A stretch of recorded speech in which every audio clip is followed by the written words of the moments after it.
who's actually going to benefit from a 14-inch touchscreen workstation that pushes a Ryzen AI Max Plus Pro 395 under the hood, and who would be better off walking away?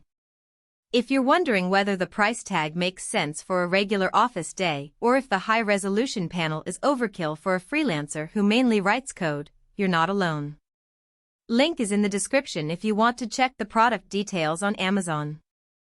The biggest hesitation I hear from buyers is the fear of paying for a laptop that feels more like a showcase than a day-to-day workhorse, especially when you've probably already seen a few ultra-thin workstations that look great on paper but stumble once you load a CAD model or start rendering video. Let's start with the kind of work this machine is built for.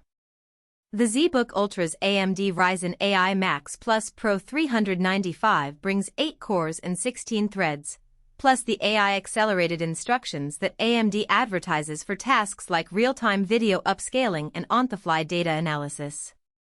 In practice, that translates to noticeably smoother playback when you're reviewing 4K footage in Premiere, and a small but measurable boost when you run inference on a TensorFlow model directly on the laptop.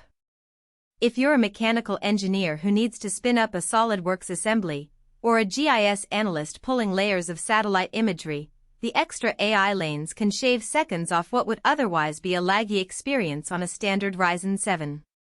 For those users, the workstation's Radeon 8060 graphics chip also adds a hardware rasterizer that handles moderate 3D workloads without forcing you to drop to integrated graphics.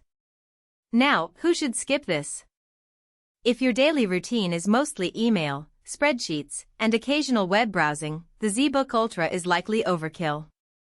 The 2.8K 28801800 touchscreen panel is gorgeous, but you'll rarely notice its 300+ ppi advantage when you're scrolling through Outlook.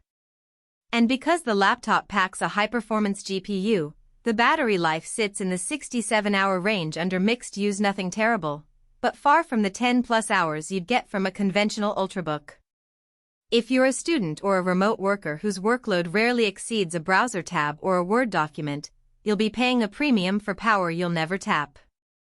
Let's talk about the practical strengths that matter after you pull the plug and start using the machine. First, the touchscreen. It's not just a gimmick. The 14-inch panel supports a stylus with pressure sensitivity, which makes a big difference for architects who sketch concepts on the go. I tried drafting a floor plan in AutoCAD using a third-party pen, and the latency felt almost non-existent, thanks to the combination of a high refresh rate and the AI-enhanced driver stack. That kind of fluidity is hard to find on most 14-inch workstations, which either compromise on touch responsiveness or lack a dedicated pen mode. Second, the storage configuration. 128 GB of fast NVMe paired with an optional second slot lets you keep your OS and key apps on the primary drive while staging large project files on the secondary one without any noticeable slowdown. I set up a workflow where my Lightroom catalog lived on the secondary SSD, and importing a batch of raw files took just a few seconds, which is a real time saver for photographers on deadline. On the flip side, there are hidden trade-offs that can bite you if you're not aware.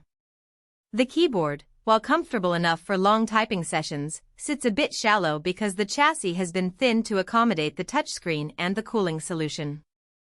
If you're used to the deep travel of a traditional laptop, you might find the keystrokes slightly muted, which can be a nuisance during marathon coding sprints. Also, the ZBook Ultra's port selection is intentionally minimalist. You get 2 USB-C Thunderbolt 4 ports, a single USB-A 3.2 Gen 2, and a headphone jack. That means you'll need a dongle or hub if you regularly connect an external monitor, a dedicated card reader, and a wired Ethernet cable simultaneously. It's not a deal-breaker, but it does add to the accessory cost over time. Thermals are another practical point. The workstation's thin profile means the cooling system relies on a single dual-fan array. Under sustained load, say, when you're rendering a 3-minute animation, the fan ramps up and you'll hear a steady whir, and the chassis can get warm to the touch near the hinge. In my testing, the CPU stayed within its boost range, but you'll notice a slight throttling after about an hour of continuous heavy compute. If your workflow involves long, uninterrupted rendering sessions, You might want to keep a cooling pad handy or consider a slightly bulkier workstation that offers a more aggressive heat pipe layout. So, where does the value actually come from?